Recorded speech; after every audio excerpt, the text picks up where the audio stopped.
Donc vous allez voir, moi je suis moins bonne parleuse que le docteur Gauthier.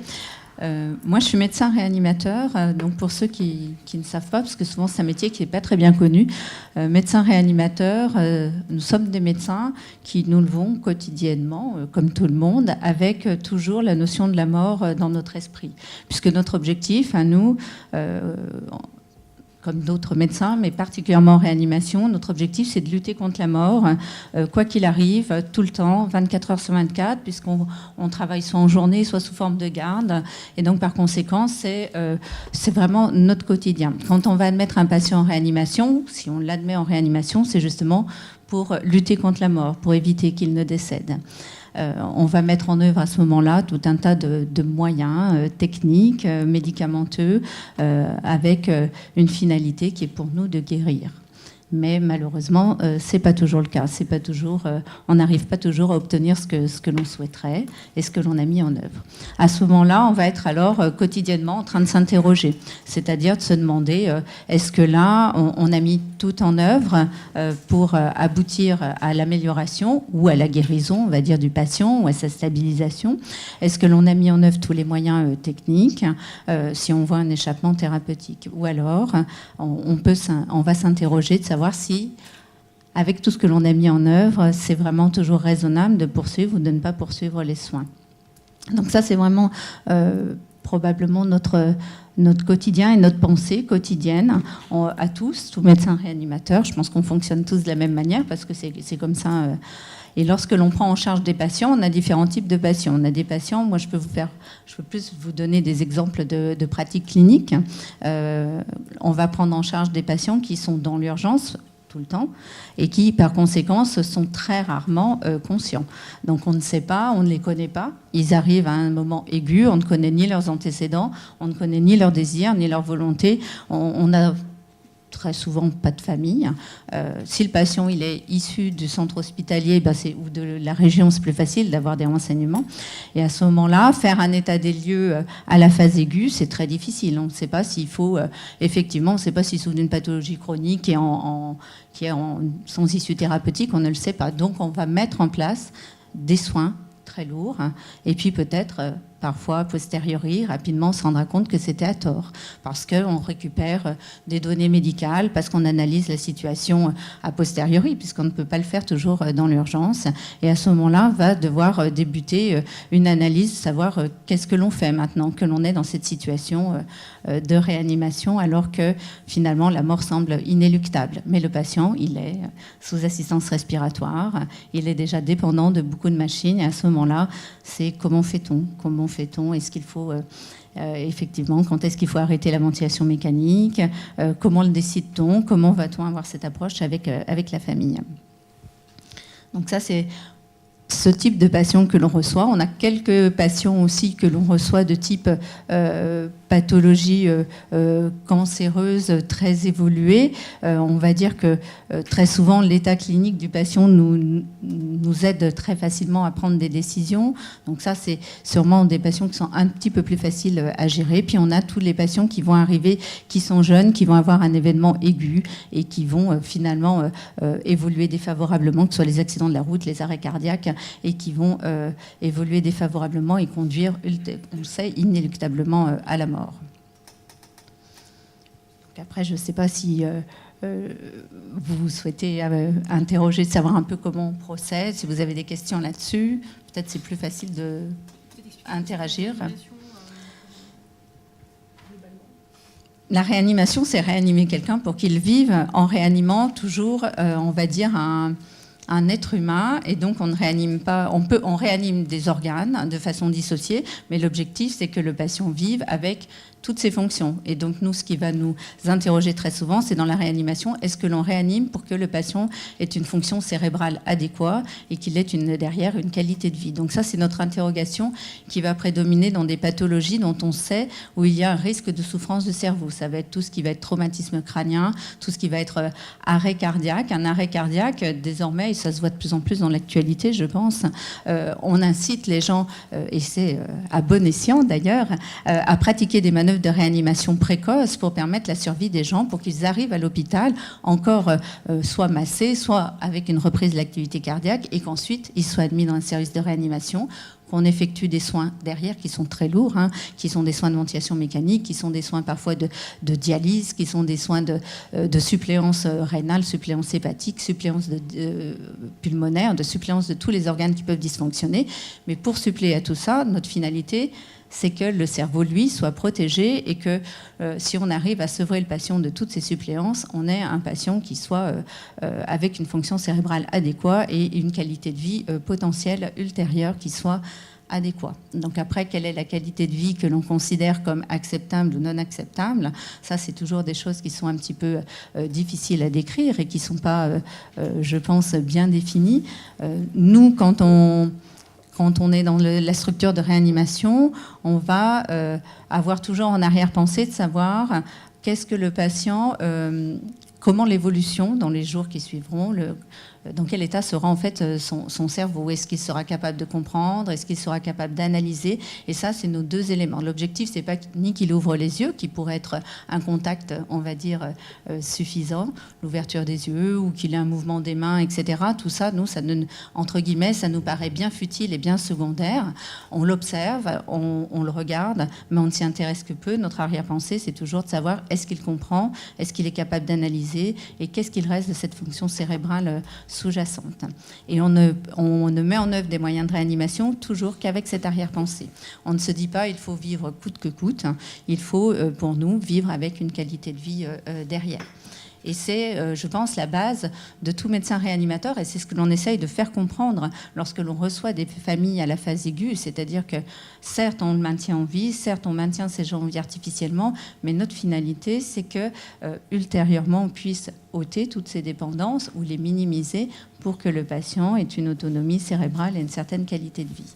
Et puis parfois, évidemment, la situation n'est pas aussi parfaite, aussi efficace, et le patient a des souffrances cérébrales qui sont majeures et on se limite à des états...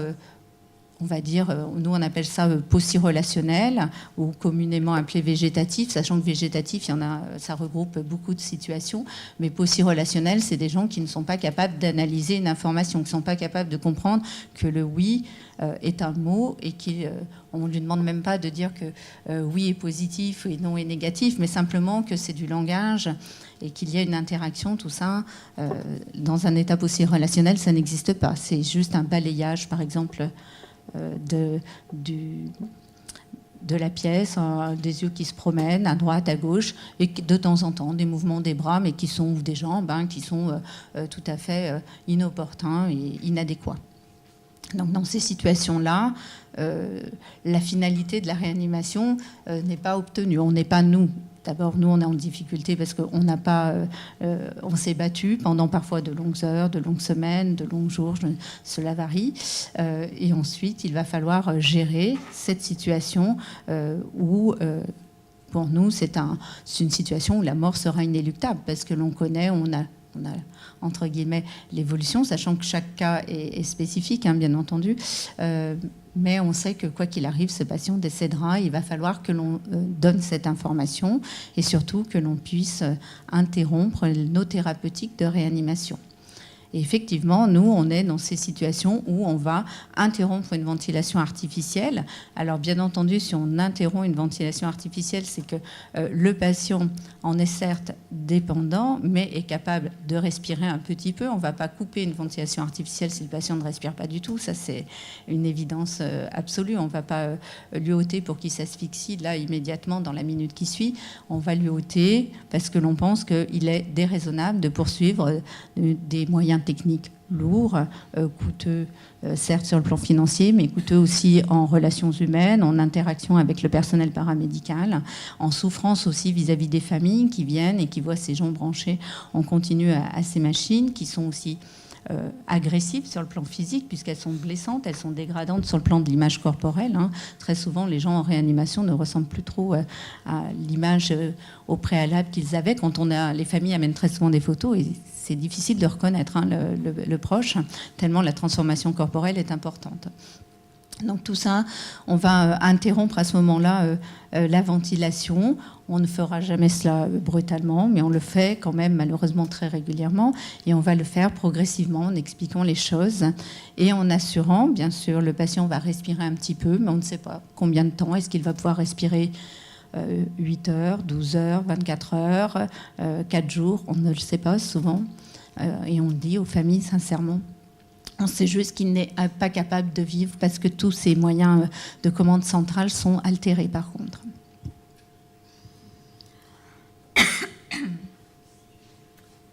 Comment ça se passe la gestion des relations avec les familles? Alors, c'est des explications que l'on va apporter donc aux familles qui vont avoir lieu en plusieurs étapes. Bien entendu, on ne va pas... Quand on arrive à ces situations-là, c'est des familles que l'on connaît au fur et à mesure du temps, parce que c'est des gens qui sont là depuis, on va dire, soit 72 heures, soit parfois 3 mois, 4 mois, ça dépend un petit peu du type de pathologie, mais en tout cas, on a eu le temps de les connaître, on a eu le temps de les rencontrer, on a déjà abordé le sujet, parce qu'en réanimation, malheureusement, notre premier entretien comprend toujours le mot mort. On leur dit toujours qu'on va essayer qu'ils ne décèdent pas, mais c'est absolument pas quelque chose d'acquis et qu'il y a toujours un risque vital majeur dans les heures qui suivent. Donc c'est quelque chose d'emblée où on explique aux gens que la mort, c'est quelque chose qui, à un moment, risque d'approcher et de se poser. Et ensuite, on va amener les choses tout doucement en donnant des informations progressivement sur l'état que l'on observe, en donnant des informations sur le fait que les lésions observées ne sont pas viables. Et progressivement, on ne leur demande jamais, c'est pas la famille qui va décider, qui va nous dire ôtez l'assistance respiratoire tel jour à telle heure, faites comme ci, faites comme ça. Nous, on leur dit voilà, sur le plan médical, il y a telle et telle lésion, telle et telle pathologie, tel et tel élément irréversible. On vous en explique les moyens que l'on a mis en œuvre pour essayer de lutter contre et les moyens qui nous ont conduits au diagnostic irréversible de ces lésions-là. Donc, on leur explique vraiment clairement la situation. Et ensuite, ça, c'est en principe un premier entretien et à l'occasion d'un deuxième entretien qui peut être de 24 heures, 48 heures après, cela dépend un peu des familles, de la perception qu'on en a, parce qu'il y a aussi, on va dire, une interaction d'empathie entre eux et nous pour essayer d'amener les choses de manière la plus acceptable possible. Ensuite, on va leur dire que l'assistance respiratoire le maintient en vie effectivement artificiellement, et qu'il paraît licite de laisser faire les choses et d'ôter cette assistance respiratoire et d'aboutir à la mort de manière inéluctable. De toute façon, même sous assistance respiratoire, c'est des gens qui décéderont, mais dans un délai qui peut-être, au lieu d'être de 4-5 jours, sera de 2 semaines, 3 semaines, comme on l'imagine. Enfin, c'est très difficile à prévoir dans ces cas-là. Mais en tout cas, c'est laisser faire les choses plus naturellement, sans l'intervention des machines, sans altérer plus le corps qu'il ne l'est à l'heure actuelle. Et c'est pour nous ce que l'on appelle, et ce qui est nommé l'obstination déraisonnable. Maintenir la machine serait une obstination déraisonnable, puisque de toute façon, l'issue est finale. Le décès est vraiment inéluctable. Et ça, c'est vraiment probablement le mot que l'on utilise le plus, c'est de le dire que c'est inéluctable. C'est pas... peut-être, on ne sait pas, il pourrait se réveiller dans 2 ans, 3 ans, comme on entend, on va dire, dans les médias sur des traumatismes crâniens. Il s'est réveillé de 6 mois après, 3 ans après. Il y a des cas où c'est réalisable, mais il y a des cas où c'est impossible. Il n'y aura pas d'éveil, il n'y aura pas quoi que ce soit d'évolutif.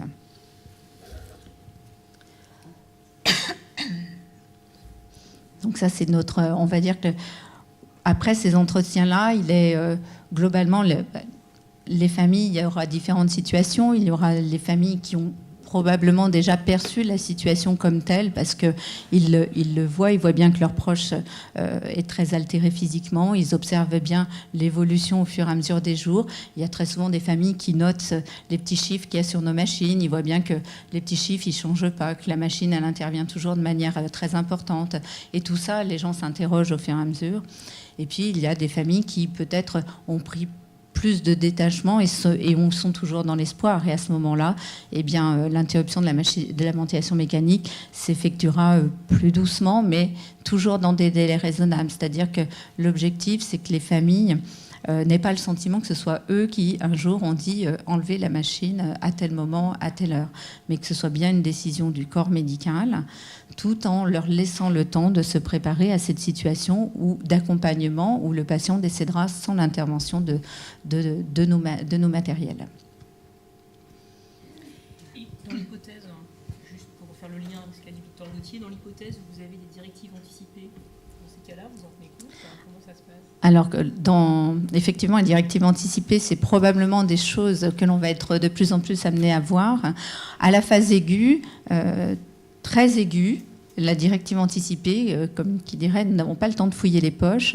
Et donc, la directive anticipée, elle est pas recherchée spécifiquement. À la phase très aiguë, vous avez un patient qui ne va pas bien, il est très souvent nécessaire de le prendre en charge tout de suite. Et puis ensuite, dans les heures, c'est-à-dire...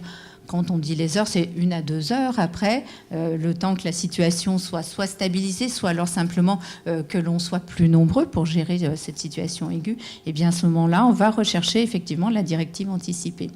Et si la directive anticipée correspond, on va dire, on reçoit le patient, on se rend compte qu'il a effectivement une maladie chronique très très grave, incurable, comme une néoplasie, et qu'il a mentionné des directives anticipées parce qu'il sait que sa maladie va être de toute façon responsable d'un décès, mais dans les années à venir.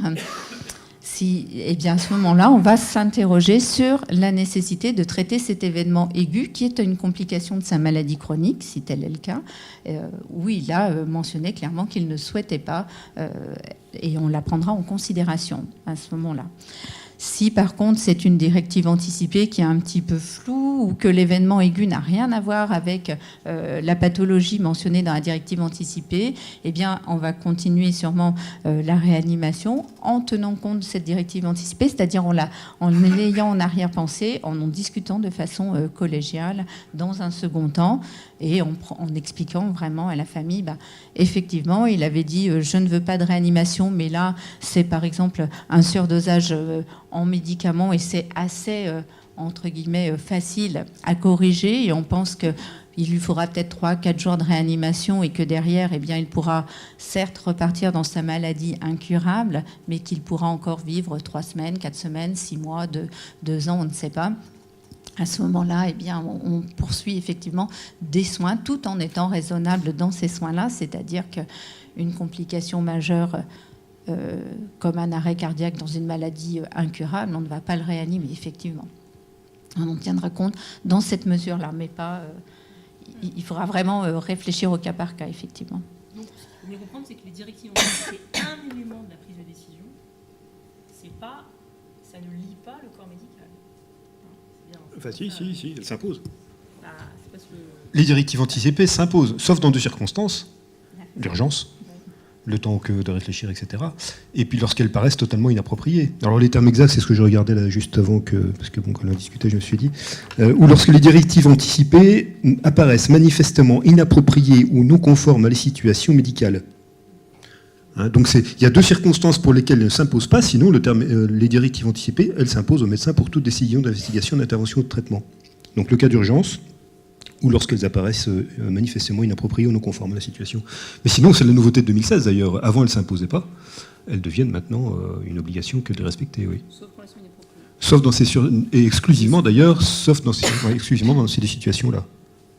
Alors après, effectivement, le refus de les appliquer doit déboucher sur une procédure collégiale. Là aussi, pour justement discuter. Bon, merci beaucoup à l'ensemble. Je crois qu'on peut vraiment... Donc on a vu des cas de figure très très différents.